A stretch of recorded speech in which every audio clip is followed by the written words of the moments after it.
আলাইকুম। Welcome to cooking chronicle. পেয়ারা তো আমরা সবাই খুব পছন্দ করি, আর সেটা যদি হয় লবণ মরিচ সহ আরও কিছু সুস্বাদু উপকরণের সংমিশ্রণ, তাহলে তো কোনো কথাই নেই। আর আজকে আমি আপনাদের এই রকম সুস্বাদু একটি রেসিপি শেয়ার করব। চলুন তাহলে আমরা সুস্বাদু পেয়ারা ভর্তার উপকরণগুলি জেনে নিই। পেয়ারা ভর্তার জন্য আমি দুটি মিডিয়াম সাইজের পেয়ারা নিয়েছি বিট লবণ হাফ চা চামচ, সাদা লবণ হাফ চা চামচ, টালা শুকনো মরিচের গুঁড়া 2টি, ছোট ধনিয়া পাতা 4টি, লেবু পাতা 1টি, সরিষার তেল 1 চা চামচ, কাসুন্দি 2 চা চামচ।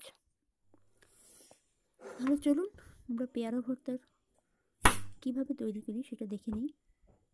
প্রথমে আমি পেয়ারাগুলিকে ছোট ছোট টুকরো করে কেটে নিব।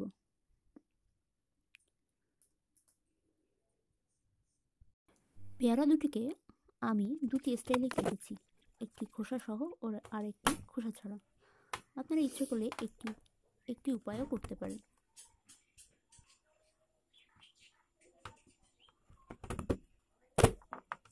আমার কাছে খোসা ছাড়ানো পেয়ারা ভর্তাটা বেশি ভালো লাগে। আমার ছোট ছোট টুকরো করা হয়ে গিয়েছে।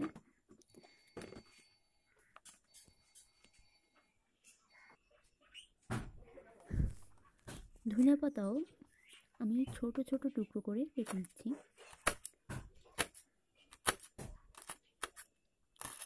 লেবু পাতাও এরকম ছোট টুকরো করে কেটে নিতে হবে।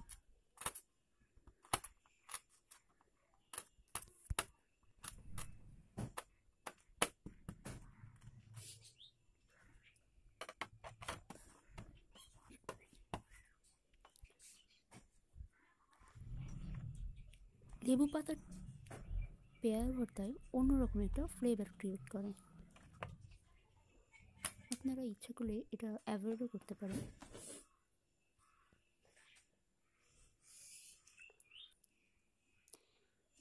এবার আমি সবগুলি উপকরণ এক এক করে পেয়ারার সাথে মিশিয়ে নিব। আমি ধনিয়া পাতা, লেবু পাতা, বিট লবণ, সাদা লবণ নিয়ে নিচ্ছি, একটু টালা শুকনো মরিচের গুঁড়া।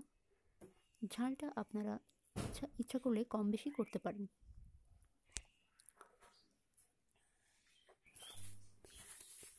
আর হ্যাঁ, সরিষার তেলটা আপনারা একটু কেয়ারফুলি ইউজ করবেন, যেহেতু আমরা ভর্তাটিতে কাসুন্দি ইউজ করছি। কারণ কাসুন্দিতে 2 ধরনের সরিষার সংমিশ্রণ থাকে, এই জন্য সরিষার তেলটি একটু কেয়ারফুলি ইউজ করবেন, জাস্ট একটু ফ্লেভারের জন্য। আমি এক এক করে সবগুলো উপকরণ মিশিয়ে নিয়েছি। আপনারা যারা ঝাল বেশি পছন্দ করেন তারা এর সাথে ইচ্ছা করলে কাঁচামরিচও ব্যবহার করতে পারেন। সবশেষে দিয়ে দিচ্ছি 2 চা চামচ কাসুন্দি।